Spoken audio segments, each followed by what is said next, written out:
ಆಗಿತ್ತು ಯಾಕಂದ್ರೆ ನಮಗೆ ಎ ಸಿ ಚಳಿ ಆಗಿರಲಿಲ್ಲ, ಎ ಸಿ ಬಿಸಿ ಆಗಿತ್ತು. ಸೊ 3 ಡೇಸ್ ಇದೆಯಲ್ಲ, ಆ 3-4 ಡೇಸ್ ಹೆಂಗೋ ಗೊತ್ತಾಗಿಲ್ಲ. ಬೆಂಗಳೂರು ಹೋದ ತಕ್ಷಣ ಎಲ್ಲ ಮೈಂಡಲ್ಲಿ ಒಳ್ಳೆ ಒಳ್ಳೆ ಒಂದು ಪ್ಲೇಸ್ ಇದೆ ನೋಡಬೇಕು ಅಂತ ಅನಿಸುತ್ತೆ. ಅಲ್ಲಿ 4 ಡೇಸ್ ನಾವು ಒಂದು ಮೂರಿಗೆ ಮಾತ್ರ ಟೈಮ್ ಸಿಗೋದಿಲ್ಲ. ಯಾವುದೇ ಒಂದು ಬೇರೆ ರೂಟ್ ಮುಂದೆ ಬೇರೆ ರೂಟು. ಸೊ 4 ಡೇಸ್ ಸರಿ ನಮ್ಗೆ ರಾತ್ರಿ 12 ತಾಸು ಕಂಪ್ಲೀಟ್ ಕ್ಲಾಸ್ ಕಂಪ್ಲೀಟ್ ಆದಮೇಲೆ ಅಗೇನ್ ಯಾವಾಗ ಕಾಲ್ತು 3 o'clock 4 o'clock ನಾವು ಸ್ಟಡಿ ಮಾಡಿ ಅಸೈನ್ಮೆಂಟ್ ರೆಡಿ ಮಾಡಿಕೊಂಡು ಮತ್ತೆ ಆ್ಯಸ್ ಯೂಶುವಲ್ ಆಗಿ ನಾವು ಡೇ ಆಗ್ತಿದ್ವಿ.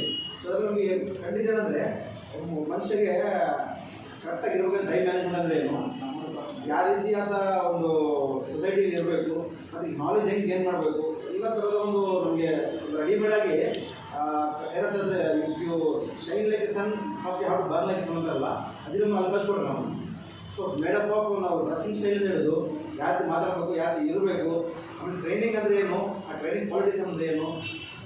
ಈಗ ಈ ಬೇಸಲ್ಲಿ ನಮಗೆ ಸ್ವಲ್ಪ ನಾಲೆಜ್ ಬಂತು ಸ್ಪೀಚ್ ಕ್ರಾಫ್ಟಲ್ಲಿ. ಆಮೇಲೆ ಈಗ ರೆಡ್ಯೂಷನ್ ಮಾತ್ರ ಎಲ್ಲ ಪ್ರತಿಯೊಂದು ಹಂತದಲ್ಲಿ ನಮ್ಮನ್ನ ಅವರು ಮೋಲ್ಡ್ ಮಾಡ್ತಾ ಹೋದ್ರು. ಸೊ ಟ್ರೈನಿಂಗ್ ತಗೊಂಡ್ಮೇಲೆ ಮನುಷ್ಯ ಯಾವ ರೀತಿ ಸಮಾಜಕ್ಕೆ ಅಂತ ಏನಂತ ಅವ್ರು ಮಾತು ಹೇಳಿದ್ರು.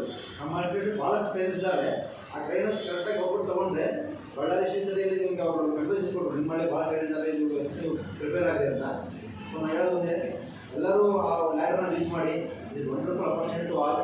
So thank you for opportunity to giving the thank you.